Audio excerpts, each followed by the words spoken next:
যে বিক্রিটা তাহলে ওজনটা কিসে মাপছে?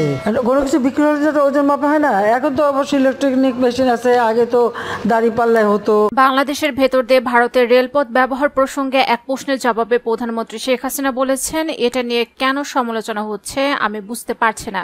ইউরোপে তো কোনো এক দেশের সঙ্গে অন্য দেশের কোনো বর্ডার নেই, তারা কি বিক্রি হয়ে গেছে? এতে বরং তাদের যোগাযোগ সুবিধা বেড়েছে, ব্যবসা বাণিজ্য বেড়েছে, আমাদেরও বাড়বে। গণভবনে ভারতের 2 দিনের রাষ্ট্রীয় সফর নিয়ে সংবাদ সম্মেলনের পর সাংবাদিকদের নানা প্রশ্নের জবাবে একথা বলেন তিনি। রেলপথ ব্যবহারের ফলে আমাদের ব্যবসা বাণিজ্য সহজ হবে, ওইসব এলাকার মানুষের জন্য যোগাযোগ ব্যবস্থা সহজ হচ্ছে। ইউরোপে তো কোনো বর্ডারই নেই, তারা কি তাহলে বিক্রি করে দিচ্ছে দেশ?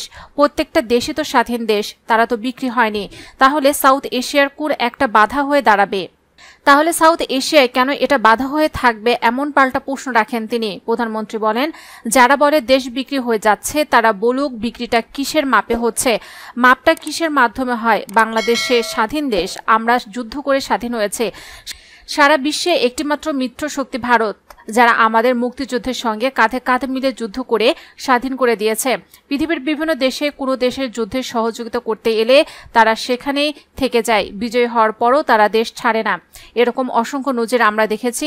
অথচ ভারত আমাদের মিত্র হিসেবে যুদ্ধ করেছে এবং জাতির পিতার আহ্বানে তারা আবার ফিরেও গেছে।